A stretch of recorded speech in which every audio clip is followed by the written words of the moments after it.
Herzlich willkommen zu einer weiteren Folge von Nobis Kochstunde und wir machen heute einen der leckersten Schokokuchen überhaupt. Die weltberühmte Sachertorte. Ihr wisst ja, wo die Sachertorte herkommt. Die kommt aus Wien. Sie ist eine Erfindung der Wiener Küche. Gott sei Dank, weil es gibt wirklich keine leckere Schokoladentorte wie diese Sachertorte.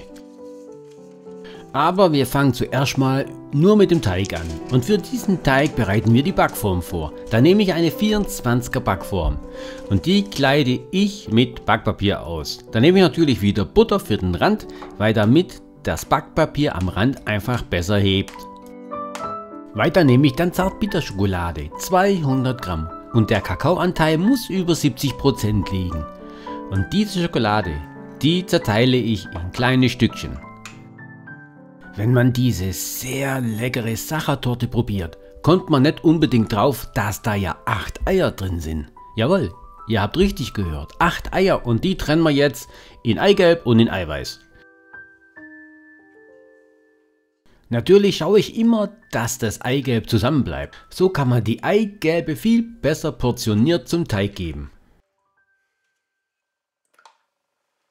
In so einer Sachertorte ist auch richtig viel Zucker drin. Aber wir nehmen jetzt erstmal nur 75 Gramm und mischen das mit Vanillezucker.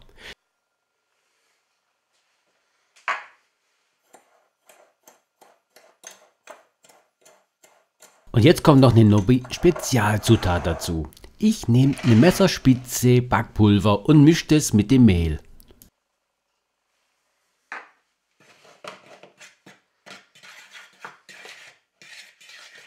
Auch beim Schokoladeneinschmelzen gehe ich anders vor. Normalerweise machen die Leute das über einen Wasserbad. Ich habe aber ein Temperaturmessgerät und so kann ich die Temperatur von der Schokolade genau überwachen. Also ich gebe einfach die Schokolade in den Kochtopf hinein, schmelze sie, bis sie die Temperatur erreicht hat. Ja, und dann ist die Schokolade schon geschmolzen, fertig. Wichtig ist nur, dass ihr darauf achten müsst, dass die Temperatur nicht über 45 Grad warm wird. Beziehungsweise 50 Grad. Dann klumpt die Schokolade und es ist aus. Dann kann man die Schokolade nicht mehr gebrauchen.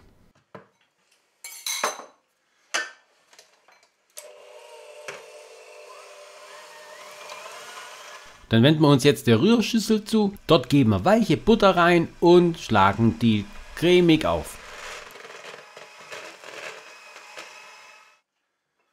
Danach noch die Zuckermischung und etwas später dann schrittweise die Eigelbe.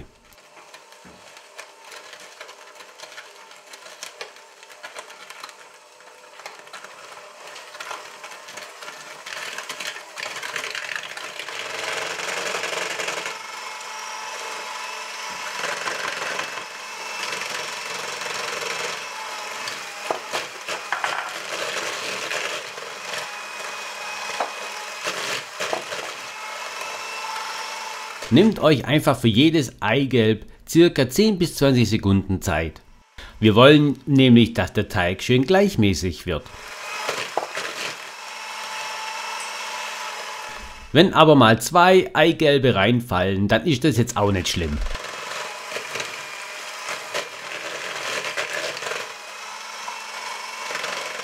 Jetzt kommt dann auch die Schokolade ins Spiel. Die haben wir ein bisschen abkühlen lassen und geben die jetzt zum Teig hinzu. Wir rühren das weiter dann kräftig durch, dass es alles schön homogen wird.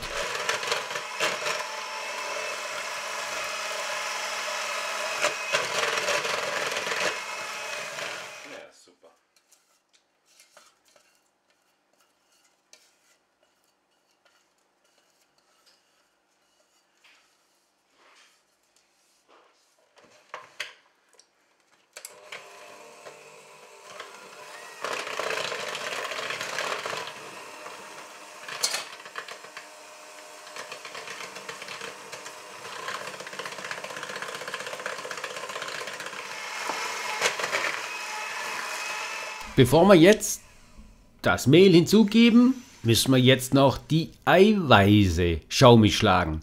Daraus Eischnee machen.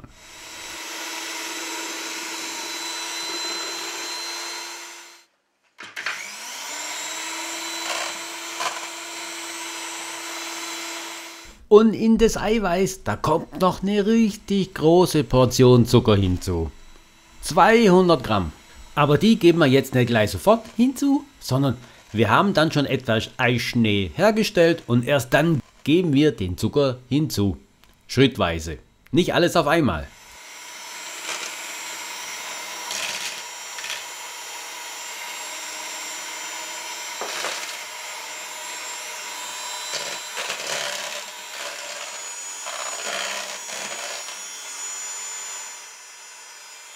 Wie gehen wir jetzt mit dem Teig vor? Also wir geben schon mal ein bisschen Eischnee zum Teig hinzu und rühren ihn vorsichtig unter. Dann nehmen wir das Mehl und sieben das Mehl hinein. Wenn es notwendig ist, nehmen wir nochmal etwas Eischnee und geben es dazu. Aber immer schön vorsichtig unterrühren. Zum Schluss nehmen wir dann das ganze Eischnee und geben ihn komplett rein in die Schüssel und rühren vorsichtig das Ganze wieder unter.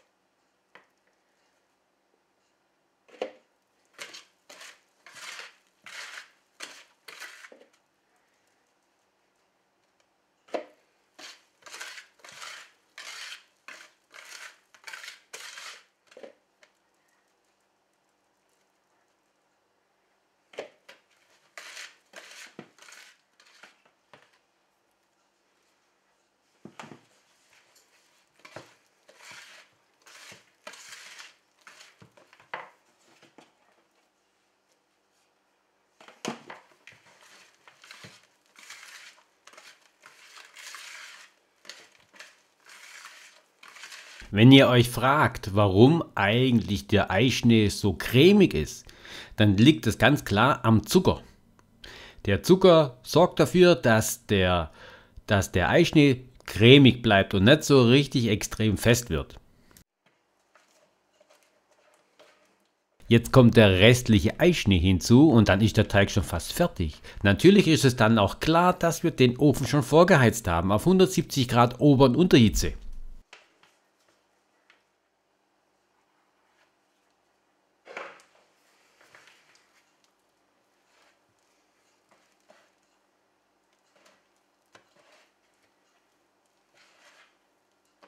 Wenn der Teig so schön fertig in der Schüssel drin liegt, dann sieht der immer dann so richtig schön schokobraun lecker aus.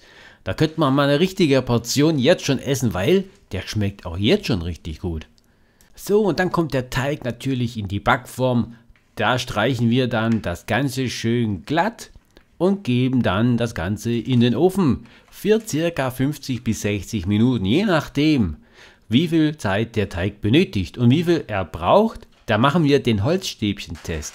Da stechen wir in den Teig hinein nachher und gucken, ob noch Teig am Holzstäbchen dran bleibt. Wenn Teig dran bleibt, ist er noch nicht fertig.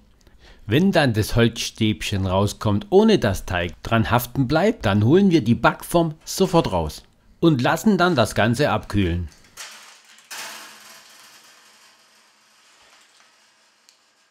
Gut, ist alles schön abgekühlt, befreien wir das Ganze vom Backpapier und von der Backform und stürzen das Ganze auf den Kopf.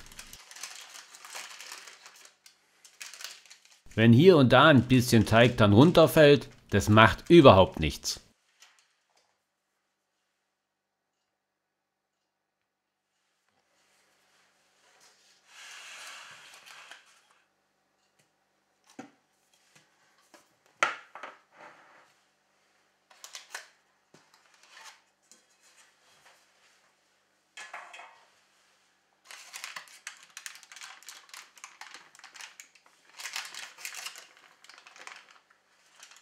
Ich gehe sogar her und befreie ihn von störenden Teigresten.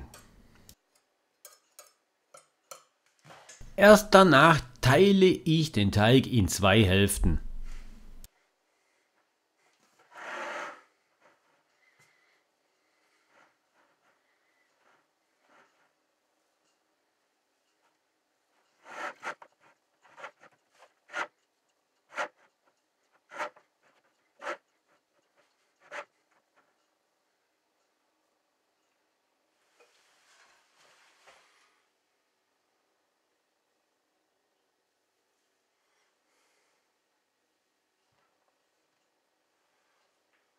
Dann geht es tatsächlich doch wieder an den Herd. Warum? Wir erhitzen Pfirsichmarmelade und zu dieser Pfirsichmarmelade geben wir Marillenlikör. Erhitzen das Ganze, damit es schön flüssig wird.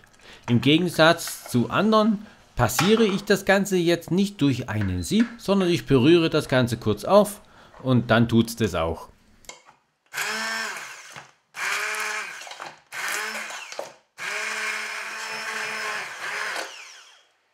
Dann verstreichen wir das Ganze zuerst mal auf das untere Teil und auf das untere Teil geben wir dann das Oberteil wieder drauf, wie ein Sandwich. Aber wir sind dann immer noch nicht fertig, weil dann streichen wir das Ganze noch oben und seitlich ein. Wäre natürlich dann schön, wenn wir die komplette Pfirsichmarmelade aufbrauchen könnten.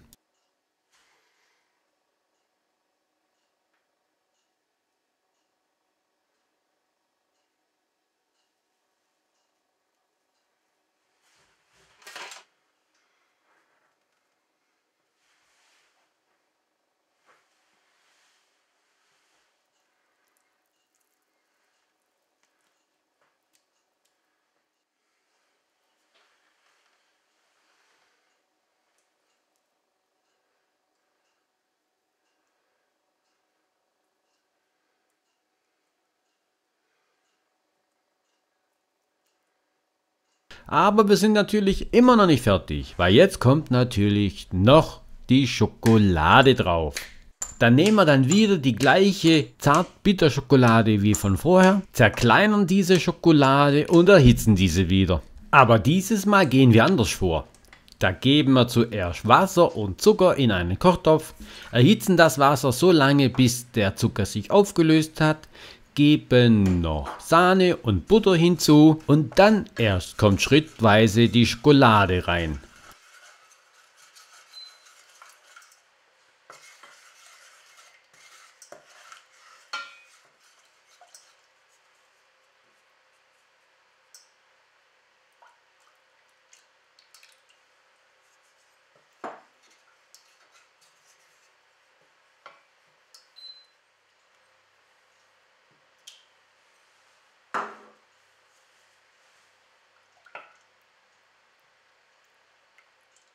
Wenn wir die Schokolade reinmachen in den Kochtopf, prüfen wir natürlich wieder die Temperatur, weil wir wollen ja nicht, dass die Schokolade anfängt mit klumpenweise überhitzt wurde.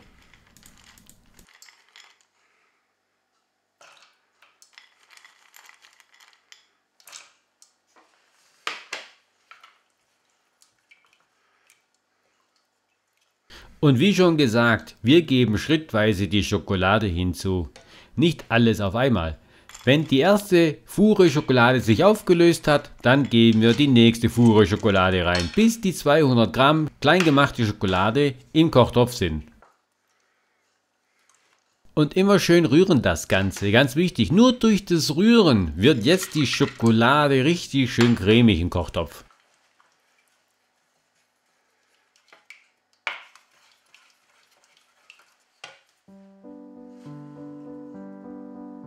Die Schokolade, die geben wir jetzt dann komplett auf den Kuchen drauf und lassen sie auf dem Kuchen verlaufen. Da können wir natürlich nachhelfen, indem wir den Kuchen schwenken.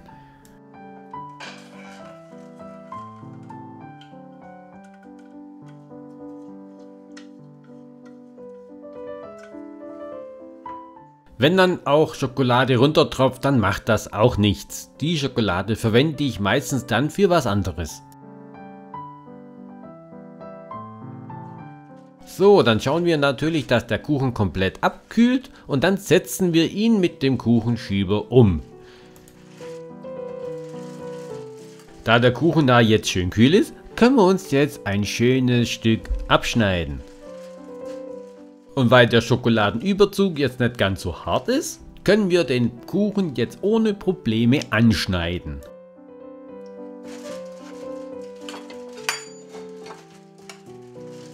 Und ich bin dann immer so schön zufrieden, wenn ich sehe, wie gut der Kuchen mir gelungen ist. So wie dieser.